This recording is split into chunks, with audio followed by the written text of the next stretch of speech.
Vapoteur, c'est Drakkar pour le Vapelier. J'espère que tout va bien pour vous. Moi, ça va. Écoutez, aujourd'hui, on va faire une revue matérielle. On va aller chez Aspire. On va tester le Tigon. C'est un cléromiseur qui est vendu à environ 30 € et qui nous a été prêté par Aspire France. Sans plus attendre, je vous invite à passer en gros plan pour détailler la boîte et son contenu. Quand on arrive sur la boîte, le premier truc qu'on voit, c'est directement les lettres dorées qui nous indiquent la marque, un visuel du produit à la bonne couleur, leur slogan, le nom du produit, donc c'est le Tigon, et il est en couleur stainless steel. Sur le côté là, rien. La marque, leur slogan, rappel du produit. De ce côté-là, simplement que c'est pas la version TPD, donc ça c'est la version 3,5 ml, alors que la version TPD, je le rappelle, fait 2 ml. Le numéro de batch, le code barre qui va bien, le scratch and check. Là, il nous présente la marque, le modèle, le contenu du paquet, l'adresse du fabricant, les pictogrammes qui vont bien. Et en ouvrant la boîte, on arrive sur les lettres dorées Aspire. En ouvrant, on arrive sur un paquet de joints qui est quand même très fourni. Une notice en anglais d'un côté, en français de l'autre. Là, c'est l'anglais, là, c'est le français. C'est bien traduit, il y a des belles images, donc rien à dire à ce niveau-là. La carte de garantie. Ensuite, on arrive sur le Tigon, mais on reviendra dessus tout à l'heure. Un drip tip qui est fourni avec type MTL. Une résistance type MTL également, on voit l'arrivée d'air ici. Donc si elle fait 1,2 ohm, elle est utilisable entre 10 et 12 watts, alors que la version préinstallée qui est dedans fait 0,4 ohm et est utilisable entre 23 et 28 watts. Et un deuxième Pyrex de remplacement, très propre, rien à dire, bord poli, parfait. Le Tigon, le voici, le voilà à quoi il ressemble. Donc c'est un cléromiseur qui fait 23 mm à sa base, 24,5 au niveau du Pyrex et 23 mm en haut. Il mesure 63 mm de haut avec le drip tip pour un poids de 58 grammes. Donc le drip tip est de type 510, il s'enlève facilement comme ceci. Ça c'est le drip tip type DL, enfin, tirage direct. Ça c'est le drip tip tirage MTL. On voit que la différence n'est pas très flagrante entre les deux. Et sincèrement, j'ai quand même une préférence pour la prise en bouche avec la version tirage direct. Pour remplir, il suffit simplement de tirer sur la collerette ici. On pousse au niveau de la goutte et on arrive directement sur les trous d'ouverture de liquide. Pour refermer, on fait ça et c'est fermé. La bague d'airflow, elle a un œil de cyclope d'un côté, ensuite c'est fermé, et ensuite on arrive sur les tirages dits indirects ou MTL, avec 5 petits trous qu'on peut régler finement à 1, 2, 3 ou 4 ou 5. Et l'œil de cyclope se règle comme ceci. Sur le dessous, on a le rappel de la marque, du modèle, les pictogrammes qui vont bien. Pour changer la résistance, il suffit simplement de dévisser la bague d'airflow. Ici, on a la récupération de condensation. Il y en a un petit peu dedans. La résistance, ça c'est la type DL qui est comme ceci. Il suffit simplement de la tirer avec ces deux joints, elle tient très bien. Au fond, on voit bien qu'il n'y a pas la vis comme sur le modèle de la TPD. Et la grosse innovation de cet atomiseur, en fait, c'est l'ouverture des arrivées de liquide ici qui sont fermées. Et au moment où on insère la résistance, ça vient s'ouvrir en même temps. Voilà. Et en tirant, bah, ça ferme. Et ça c'est une très très bonne idée, c'est très ingénieux. Et franchement, c'est super. Et ça fait son point fort sur cet atomiseur. Pour démonter le Pyrex, il suffit simplement de dévisser la partie supérieure. Et ensuite, on appuie au milieu et il sort. Et là, il est bien collé.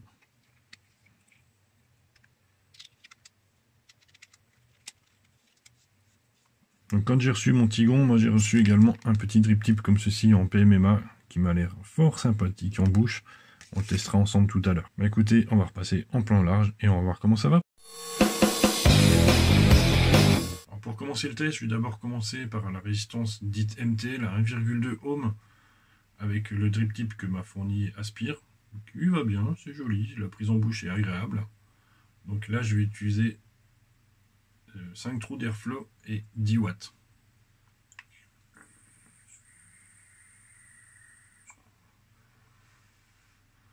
Il n'y a pas de doute, on est bien sur du MTL. Là, je passe à 3 trous d'airflow.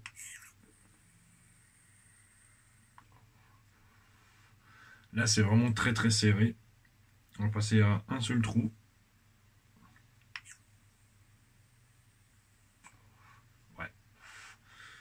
C'est vraiment trop serré pour moi, mais pourquoi pas. On va passer maintenant à l'Airflow grand ouvert.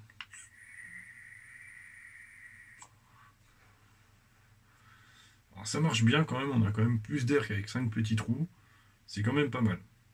Maintenant je vais vous prouver qu'on peut passer de la résistance dite MTL à la résistance dite DL.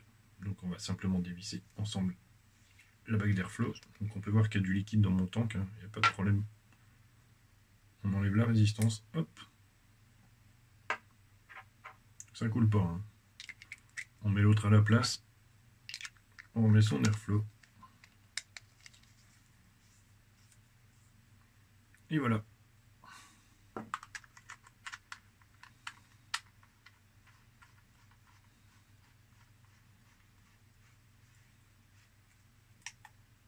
Donc elle est détectée à 0,45 ohms.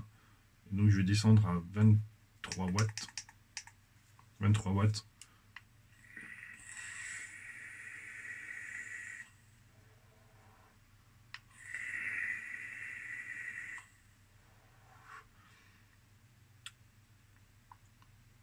Je vais baisser l'Airflow de moitié. Là je vais me mettre à la moitié.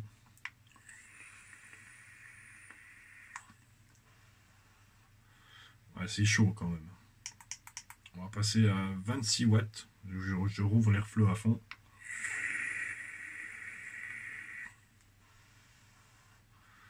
On va passer maintenant à 28 watts. C'est vraiment chaud et c'est pas forcément très agréable pour un liquide fruité comme celui-là.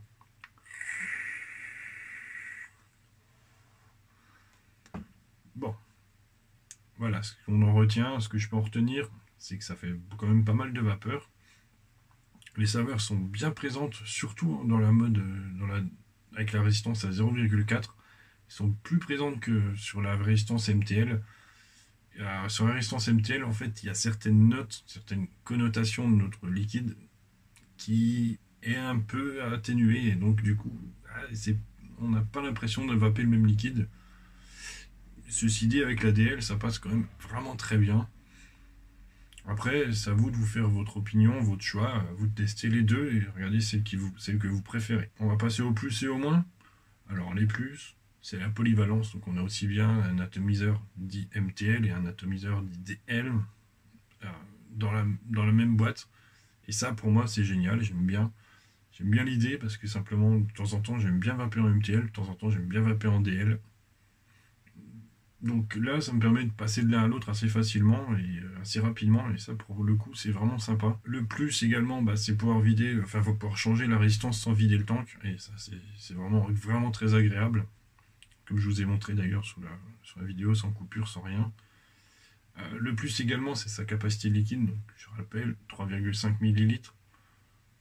Pour du MTL, c'est vraiment beaucoup, là vous êtes tranquille presque une journée. Pour du DL, bon, vous allez recharger en cours de journée, bon, c'est pas très compliqué, c'est pas grave. J'aime bien également leur verrouillage de remplissage, ça évite vraiment qu'ils se vident dans la poche, ça pour moi c'est super. Sinon, si des moins, j'en ai pas trouvé. Voilà, pour moi c'est vraiment un super atomiseur. Écoutez, on va passer tout de suite à la notation. Cet atomiseur a obtenu la note de 4,8 sur 5 au sein du Vapelier et ça en fait bien évidemment un top ato qui est vraiment excellent. Moi je le recommande plus particulièrement pour les débutants qui vapent beaucoup en MTL. Comme ça ils vapent tranquillement en MTL et s'ils ont envie de changer un petit peu, ils changent la résistance, ils passent en DL, c'est la polyvalence. Il y a beaucoup d'innovations qui sont faites dans ce matériel-là. Par exemple, changer la résistance, il suffit simplement de tirer dessus, on met la nouvelle et c'est parti. C'est vraiment du très très bon matériel, les finitions sont irréprochables, j'ai rencontré aucune fuite, aucun problème. Le remplissage, il fonctionne nickel. Écoutez, pour moi c'est vraiment mérité le côté top à top. Il me reste à vous souhaiter une bonne fin de journée, à bientôt pour une prochaine vidéo. Ciao ciao.